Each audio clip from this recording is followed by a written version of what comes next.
Bismillahirrahmanirrahim. Assalamualaikum warahmatullahi wabarakatuh. Perkenalkan, nama saya Asnidar dengan NIM H121161317 akan mempresentasikan tentang seminar statistika 1 saya dengan judul Penerapan Analisis Diskriminan Kuadratik pada Klasifikasi Desa, di bawah bimbingan pembimbing utama Dr. Nirwan MSc, pembimbing pertama Dr. Randes Raupong MSc, dosen penguji 1 Sri Astuti Tamrin SSc MStat PhD, 2 Siti Sahriman SSc MSc. Ya, adapun dalam seminar statistika 1 saya ini terbagi menjadi 3 bab. Yang pertama, pendahuluan dengan latar belakang, rumusan masalah, batasan masalah, tujuan penelitian, manfaat penulisan. Tinjauan pustakanya dapat dilihat dari gambar, begitupun dengan metode penelitiannya. Nah, wilayah Indonesia merupakan wilayah yang dibagi dalam beberapa tingkat wilayah administratif, yaitu provinsi, kabupaten, kecamatan, dan desa sebagai wilayah administratif terkecil. Nah, untuk berbagai keperluan, data mengenai klasifikasi desa ini bisa dibagi menjadi kawasan perdesaan dan kawasan perkotaan yang dapat dilakukan menggunakan analisis diskriminan. Namun, tidak semua desa merupakan kawasan perdesaan, ada juga yang merupakan kawasan perkotaan. Nah, dalam pelaksanaannya ini, penentuan apakah suatu desa atau kelurahan termasuk kawasan perdesaan atau kawasan perkotaan tertuang dalam Peraturan Kepala Badan Pusat Statistik Nomor 37 Tahun 2010 tentang klasifikasi perkotaan dan perdesaan di Indonesia, di mana kriterianya yaitu mengenai hal kepadatan penduduk, persentase rumah tangga, pertanian, dan keberadaan atau akses pada fasilitas perkotaan. Nah, untuk mengetahui apakah kawasan desa ini termasuk kawasan perdesaan atau kawasan perkotaan, maka dilakukan analisis yang dinamakan analisis diskriminan. Analisis diskriminan yaitu suatu teknik statistik yang dapat digunakan untuk memisahkan dan mengklasifikasikan suatu pengamatan ke dalam suatu kelompok tertentu berdasarkan kelompoknya. Nah, seperti yang diketahui, analisis diskriminan ini dikembangkan oleh Ronald F. Fisher pada tahun 1936 dan dapat dibagi menjadi beberapa. Yang pertama ada analisis diskriminan linear, yang kedua ada analisis diskriminan kuadratik. Nah, asumsi yang terikat pada analisis diskriminan linear ini yaitu adalah data harus berdistribusi normal multivariat dan matriks varian kovarian antar kelompoknya harus sama. Sedangkan pada analisis diskriminan kuadratik, asumsi yang terikat yaitu analisis data harus berdistribusi normal multivariat dan matriks varian kovarian antar kelompoknya berbeda. Nah, pada penelitian ini saya akan menggunakan analisis diskriminan kuadratik, di mana analisis diskriminan kuadratik ini biasa dibagi menjadi analisis diskriminan kuadratik klasik dan analisis diskriminan kuadratik robust. Analisis diskriminan kuadratik klasik ini digunakan apabila memenuhi asumsi yang telah saya sebutkan tadi, dan sedangkan analisis diskriminan kuadratik robust ini digunakan apabila data pengamatan kita mengandung data pencilan.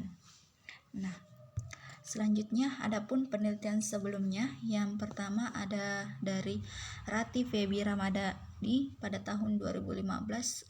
Dia meneliti dengan judul Penerapan Analisis Diskriminan Kuadratik Klasik untuk menduga kategori Indeks Pembangunan Manusia Provinsi di Indonesia tahun 2012.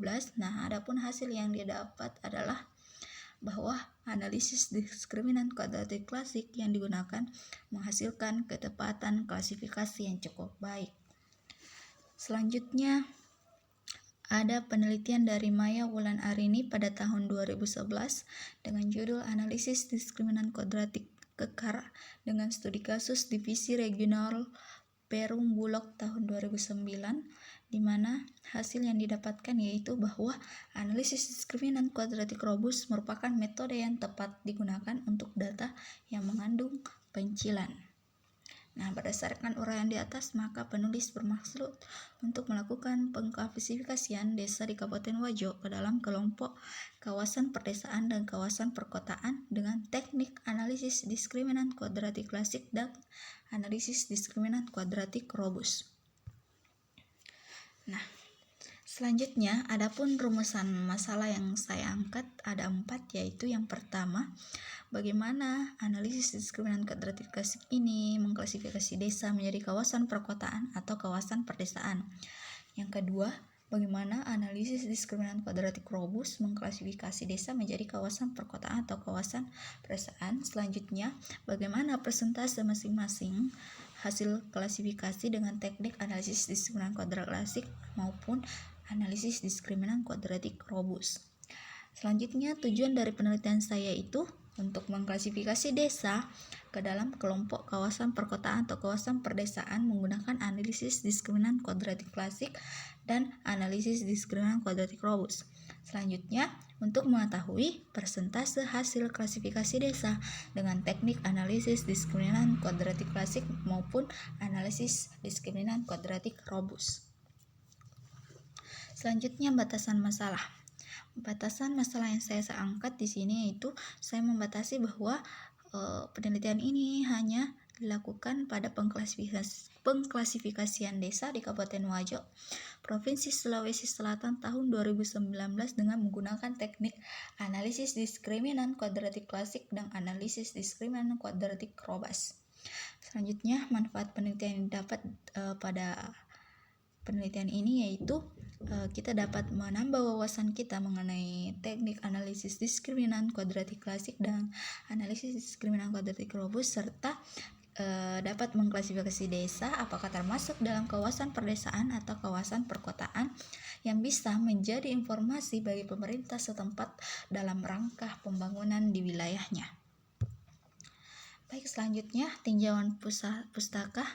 Adapun subbab yang saya angkat yaitu mengenai analisis diskriminan. Kemudian kita menguji asumsi yaitu uji distribusi normal multivariat. Selanjutnya uji kesamaan matriks varian kovariannya dan uji kesamaan vektor rata-ratanya. Selanjutnya kita deteksi pencilannya, kemudian kita analisis diskriminan kuadratik klasik. Selanjutnya analisis diskriminan kuadratik robust, kemudian evaluasi fungsi klasifikasi, dan yang terakhir yaitu kawasan perdesaan dan kawasan perkotaan. Nah, kita masuk ke sumber data. Data yang digunakan dalam tugas akhir ini itu data sekunder yang saya peroleh dari website Badan Pusat Statistik Kabupaten Wajo. Data ini adalah data hasil pendataan di 176 desa yang ada di 14 kecamatan yang tersebar di Kabupaten Wajo pada tahun 2019, yang mana yang tertuang dalam publikasi yaitu kecamatan dalam angka 2020. Nah, adapun variabel yang saya angkat yang pertama itu variabel dependennya ada 2, di mana seperti yang diketahui bahwa analisis diskriminan itu memiliki variabel dependen yang berbentuk kategori. Nah, yang saya angkat di sini variabel dependen yang kategori 1 itu adalah kawasan perdesaan, kategori 2 itu adalah kawasan perkotaan. Nah, adapun variabel independennya itu ada 6 yang saya angkat, yaitu kepadatan penduduk, banyaknya TK, banyaknya SMP atau MTS, kemudian banyaknya SMA atau MA, banyaknya pasar, dan banyaknya toko.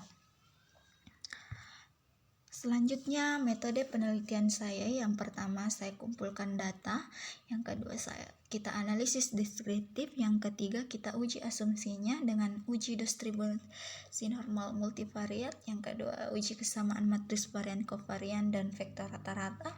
Selanjutnya kita analisis diskriminan secara kuadratik klasik, kemudian kita deteksi pencilan dari data pengamatan kita.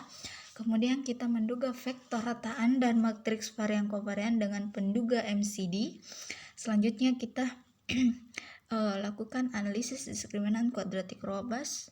Kemudian kita evaluasi fungsi klasifikasinya baik dari analisis diskriminan kuadratik klasik maupun analisis diskriminan kuadratik robust.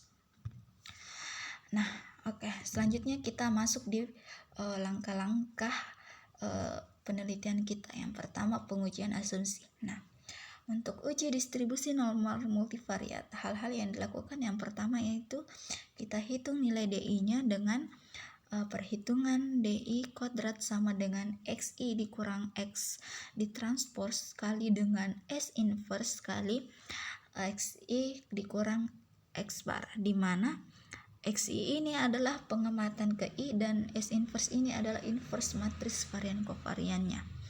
Kemudian nilai DI ini diurutkan dari yang terkecil sampai yang terbesar. Selanjutnya kita cari nilai C kuadratnya dengan derajat berabas P-nya. Kemudian kita buat scatter plot-nya dengan titik koordinat DI, C kuadratnya. Nah, adapun kesimpulan yang didapat yaitu apabila data berdistribusi normal multivariat, maka plot yang diperoleh itu cenderung membentuk garis lurus dan ada lebih dari 50% nilai DI lebih kecil atau sama dengan nilai C kuadratnya. Selanjutnya untuk uji kesamaan matriks varian kovarian kita menggunakan uji M-box ya, yang biasa dipakai untuk menguji matriks varian kovariannya, di mana kita hitung nilai M dan C inverse-nya sesuai rumus yang ada di persamaan 2.3 dan 2.4. Kemudian di mana selanjutnya kita cari nilai C kuadratnya juga untuk perbandingan dengan nilai M C inverse-nya. Nah, kesimpulannya yaitu jika nilai M C inverse-nya lebih kecil dari nilai C kuadratnya, maka matriks varian kovariansnya adalah sama. Dan sebaliknya, apabila jika nilai M kali C inverse-nya lebih besar dari nilai C kuadratnya, maka matriks varian kovariansnya tidak sama. Selanjutnya kita uji kesamaan vektor rata-ratanya. Nah, dalam uji kesamaan vektor rata-rata ini kita pakai uji statistik V-Bartlett dengan langkah-langkahnya sebagai berikut, yaitu kita hitung nilai W-nya sesuai persamaan, kemudian kita hitung nilai B-nya sesuai rumus yang ada di persamaan, kemudian kita hitung nilai Wilks lambda-nya, selanjutnya kita hitung nilai V. Adapun kesimpulannya yaitu jika nilai V lebih besar dari C kuadratnya, maka H0 ditolak, yang artinya terdapat perbedaan vektor rata-rata antar kelompoknya. Selanjutnya dalam mendeteksi pencilan kita menggunakan rumus yang sama, yaitu rumus jarak Mahalanobis dengan rumus DI sama dengan XI dikurang X bar ditranspos kali S inverse dikali dengan XI dikurang X bar, di mana XI adalah pengamatan ke I dan S inverse adalah inverse matriks varian kovariannya. Nah, apabila nilai DI-nya ini lebih besar dari nilai C kuadratnya, maka data tersebut adalah data pencilan. Selanjutnya, untuk melakukan analisis diskriminan kuadratik klasik, kita perlu melakukan langkah-langkah sebagai berikut. Yang pertama, kita buat fungsi diskriminan kuadratik klasiknya dengan langkah-langkahnya, yaitu yang pertama kita hitung nilai peluang prior masing-masing kelompok yang diperoleh, di mana caranya yaitu kita bandingkan jumlah pengamatan dalam kelompok tersebut dibagi dengan jumlah keseluruhan pengamatan. Kemudian kita hitung vektor rata-rata dan matriks varian kovarian dari tiap kelompoknya. Kemudian kita hitung determinan matriks varian kovarian tiap kelompoknya. Kemudian kita bentuk fungsi diskriminan sesuai dengan persamaan 2.13. Nah, selanjutnya setelah fungsi diskriminan terbentuk, maka kita hitung skor diskriminannya dengan cara kita substitusikan nilai di setiap pengamatan ke I ke dalam fungsi diskriminan kuadratik klasik tersebut. Nah, apabila nilai D1-nya itu lebih besar daripada nilai D2-nya, maka data atau desa yang kita teliti tersebut adalah masuk ke dalam kelompok kawasan perdesaan. Begitupun sebaliknya, apabila nilai D2 lebih besar daripada D1-nya, maka desa tersebut masuk ke dalam kelompok kawasan perkotaan. Selanjutnya kita melakukan analisis diskriminan quadratic robust. Nah, sebelum melakukan analisis diskriminan quadratic robust, maka kita harus menduga dulu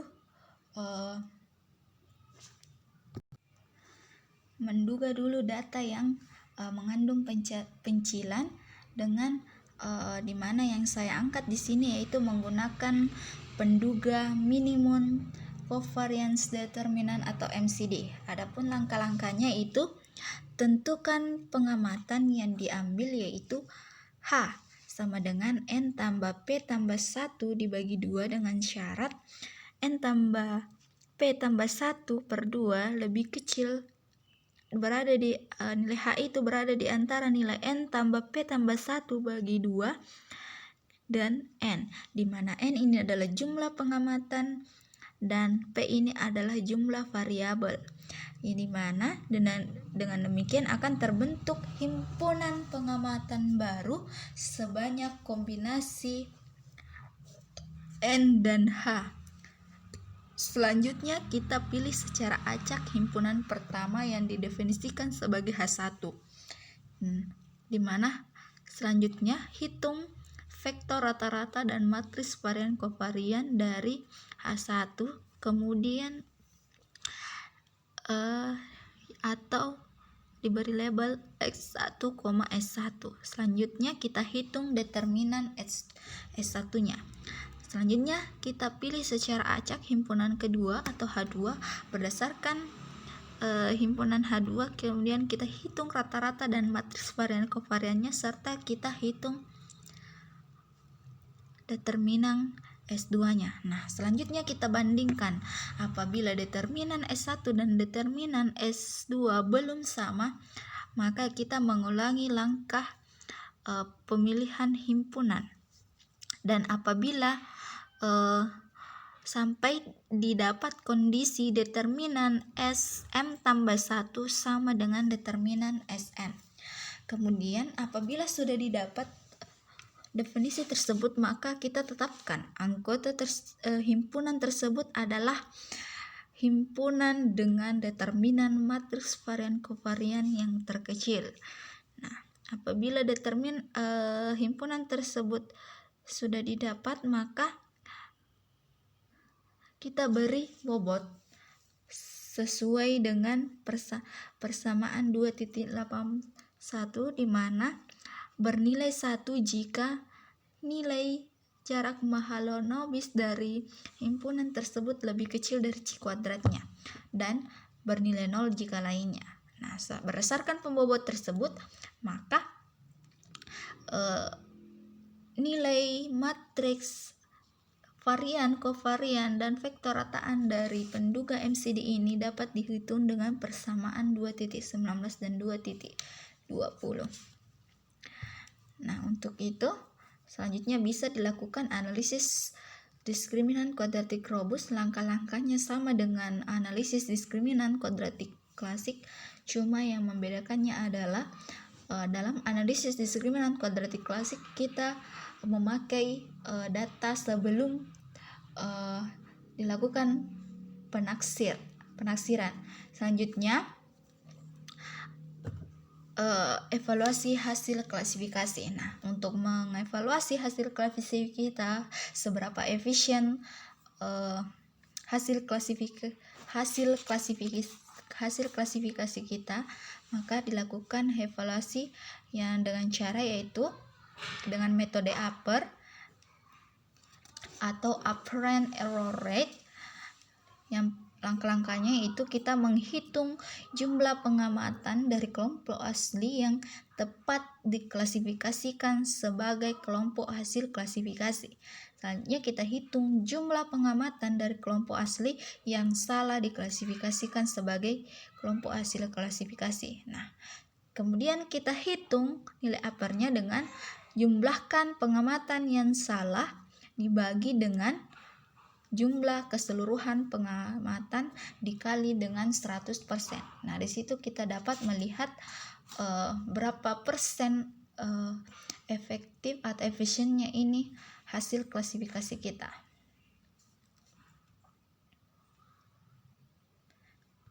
Selanjutnya, adapun ada alur penelitian pada penelitian saya ini dapat dilihat pada gambar. Kita input data, kemudian kita uji normalitas, kemudian kita uji kesamaan matriks varian kovarian. Apabila matriks varian kovariansinya sama, maka dilakukan analisis diskriminan linear.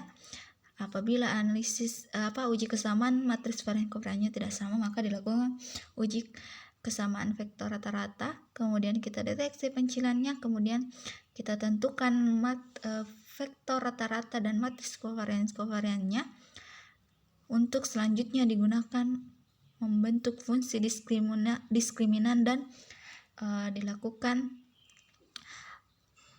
klasifikasi. Kemudian kita lihat seberapa akurat hasil klasifikasi kita, kemudian penelitian ini selesai.